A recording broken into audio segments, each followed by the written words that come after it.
તો કડી અને વિસાવદરમાં હાલ પેટા ચૂંટણીને લઈને જંગ જામ્યો છે અને મતદાન જે ચાલી રહ્યું છે આજ વિષય પર વાતચીત કરવા માટે ભાજપ અને કોંગ્રેસમાંથી પ્રતિનિધિ જોડાઈ ચૂક્યા છે આપણી સાથે તેમની સાથે જ આ વિષય પર કરીશું સીધી વાતચીત ભાજપમાંથી આપણી સાથે નિલેશભાઈ સોલંકી અને કોંગ્રેસમાંથી નેતા મુકેશભાઈ પંચાલ જોડાઈ ગયા છે આપ બંનેનું ખૂબ ખૂબ સ્વાગત કરીએ છીએ શરૂઆત મુકેશભાઈ હું આપનાથી કરવા માંગીશ કડી અને વિસાવદર બંને જગ્યાએ હાલ તો શાંતિપૂર્ણ માહોલમાં ચાલી રહ્યું છે મતદાન અને મતદાન માટે લોકોનો ઉત્સાહ પણ સારો એવો જોવા મળી રહ્યો છે કેટલો જીતને લઈને આશાવાદ વ્યક્ત કરી રહ્યા છો આપ મુકેશભાઈ? આમાં આશાવાદ જેવું બેન કઈ છે જ નહીં કે પેટા ચૂંટણીની અંદર અત્યારે જે રીતે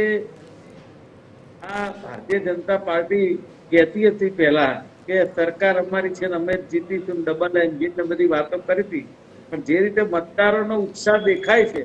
અને જે રીતે ત્યાંથી સમાચાર લઈએ છીએ તો કોંગ્રેસ પક્ષને જીતાડશે કડીમાં રમેશભાઈ ચાવડાને અને નીતિનભાઈ રાણપરિયા અને વિસાવદરમાં એટલા માટે કહું છું કે 2 વાગ્યા સુધી તમે જુઓ તો લગભગ 40-45% મતદાન થયું છે અને એની અંદર જે મતદાન અત્યાર સુધી થયું એમાં જે મતદારોને હેરાન કરવા માટે તમે સમજો કે મતદાન મથક ઉપર વરસાદ છે ખબર છે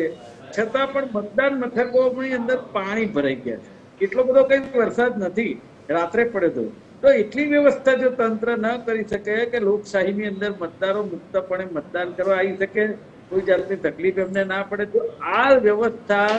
આ સરકાર ગોઠવી નથી શકતી તો પછી 1000 કરોડના કામ કરીશું એવું પેલા કિરીટભાઈ કહે છે 800 કરોડના બરાબર તો મારે કિરીટભાઈને કહેવું છે કે તમે 15 વર્ષથી વનવાસમાં છો તમારા જે પ્રવક્તાઓ તમે જે કીધું એ બરાબર છે પણ તમારા જે કઈ પાર્ટીના નેતાઓ કહે છે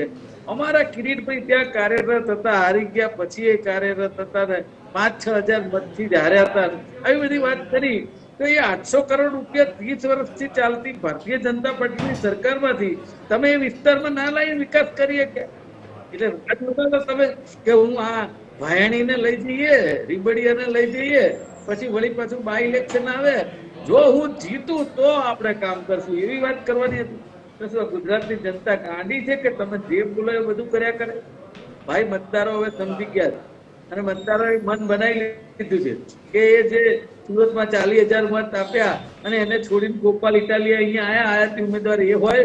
કે અહીંયા કિરીટભાઈ પટેલ જેમના કૌભાંડો પણ છે અને જે રીતે વાતો કરે છે ઇન્ટરવ્યુમાં એ રીતે જો એમને વિકાસ કરવો હોય તો એમની પાસે તો પીરિયડ આટલા વર્ષ થયા ત્યાં જ છે એમને વિકાસ તો ભારતીય જનતા પાર્ટીની જ સરકાર છે બીજા કોઈની સરકાર તો છે નહીં અને કડીની જો વાત કરીએ તો રમેશભાઈ ચાવડા જે છે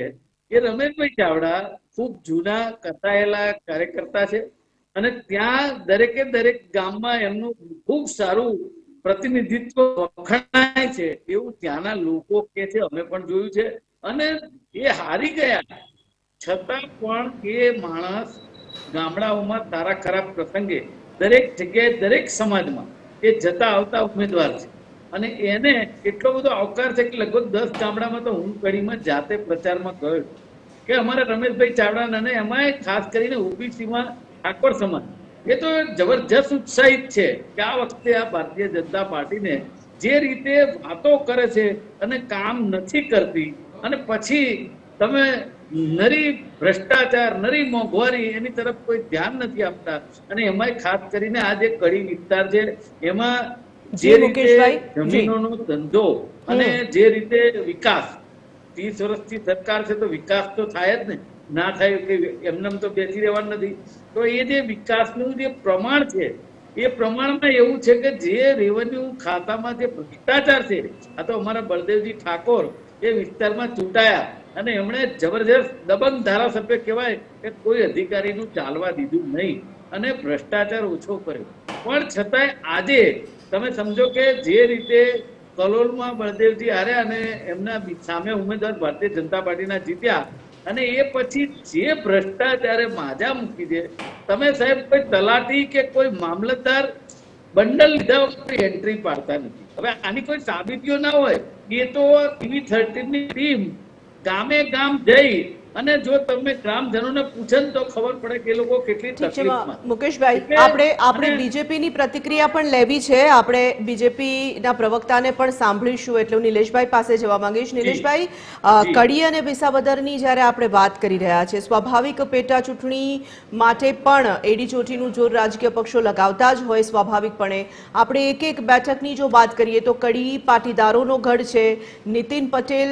નું હોમ ગ્રાઉન્ડ માનવામાં આવે છે, અને સ્વાભાવિક પેટા ચૂંટણી હવે કડીમાં આવી છે, ત્યારે અનેક મુદ્દાઓ એવા હશે જેને લઈને ફરી એક વખત જનતાની સમક્ષ તે મુદ્દાઓ તમારે મૂકવા પડ્યા હશે. કયા મુદ્દાઓને લઈને આ વખતે ચૂંટણી જંગમાં કડીમાં તમે ઉતર્યા છો?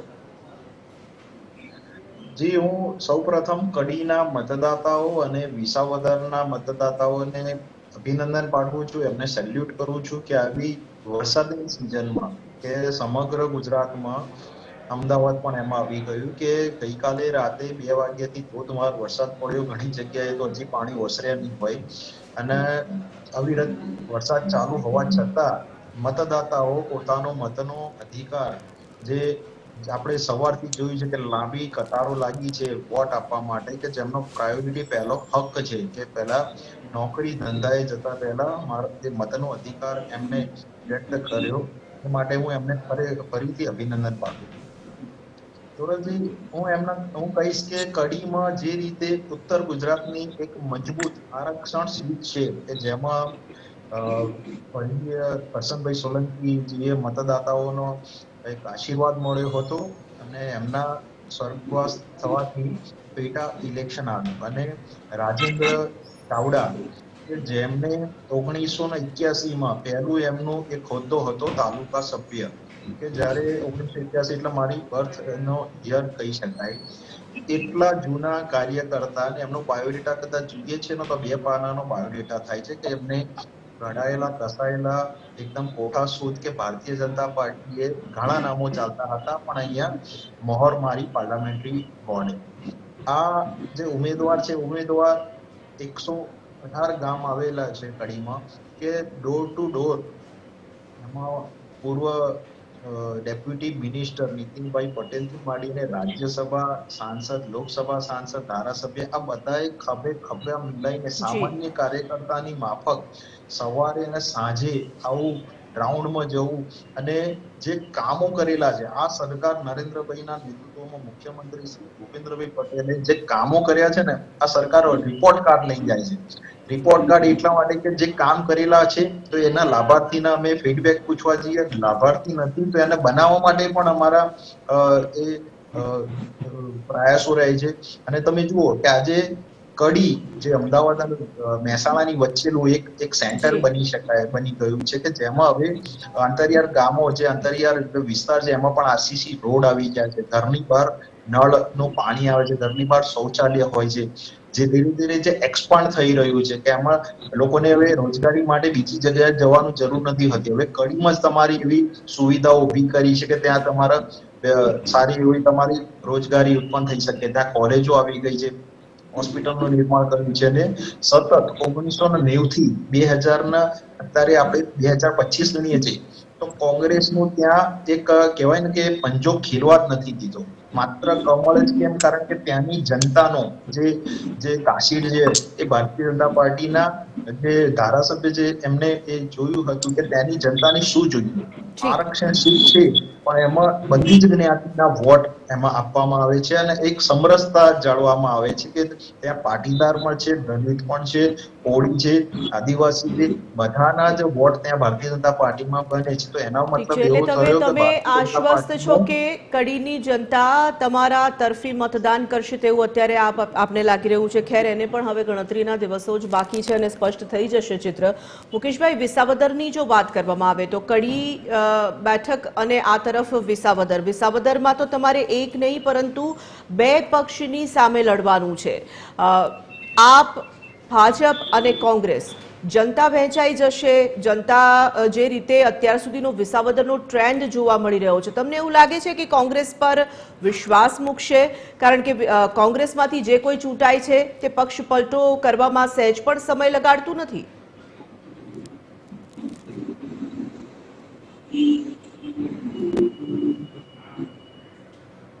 મને પૂછ્યું બેન. જી મુકેશભાઈ, હા, મારું પક્ષ એવું પલટાનો કહેવું સવાલ કે છે તો આપને જ પક્ષ પૂછ્યું હશે. હા, એટલે તમે જે પક્ષ પલટાની વાત કરી ને છેલ્લું વાક્ય, જી. એ વાક્યમાં એવું છે પક્ષ પલટો કરનારા આ ડિમાન્ડ અને સપ્લાય,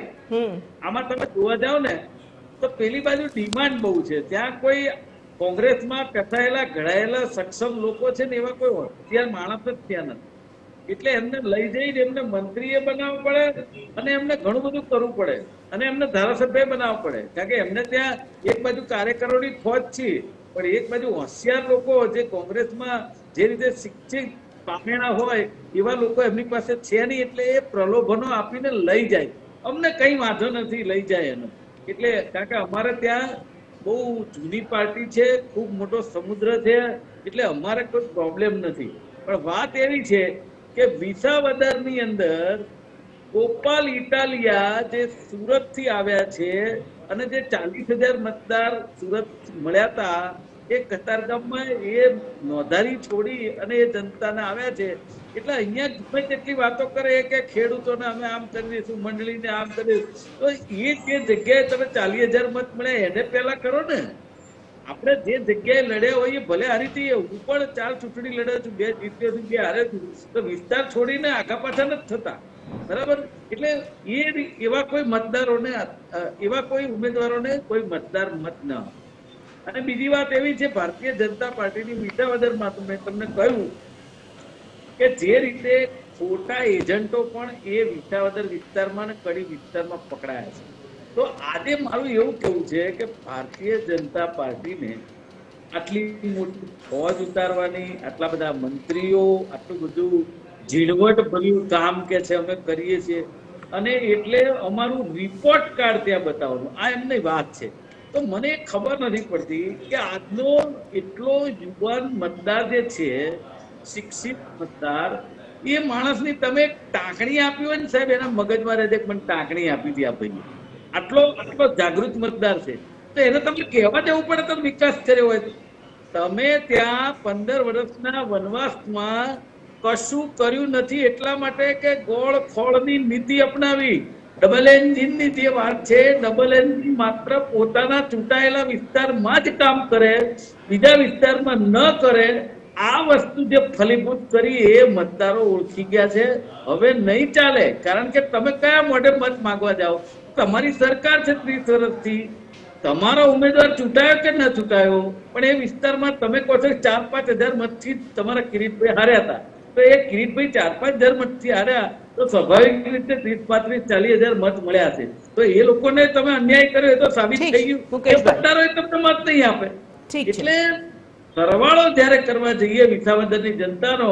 ત્યારે સાહેબ ત્યાં સૌરાષ્ટ્રની જનતા છે ને, એ ગોપાલ ઇટાલિયાના જે સંતોને બોલ્યા હતા એ શબ્દ યાદ રાખશે. અને ભારતીય જનતા પાર્ટી નિલેશભાઈ પાસેથી પણ પ્રતિક્રિયા લેવી છે. મુકેશભાઈ, સમયની મર્યાદા છે એટલે આપને હું અટકાવું છું. નિલેશભાઈ, ખૂબ જ ઝડપથી, જો વિસાવદર બેઠકનું ગણિત જે રીતે દેખાઈ રહ્યું છે, પક્ષ પલટો કરનાર લોકોને પસંદ કરતા નથી, તે રાજકીય પક્ષને પણ ક્યાંક ને ક્યાંક પસંદ કરવામાં નથી આવતા, જે રીતે આખું ચિત્ર બની રહ્યું છે, ભાજપ ફાવી જશે એવું અત્યારે હાલ તમને લાગી રહ્યું છે?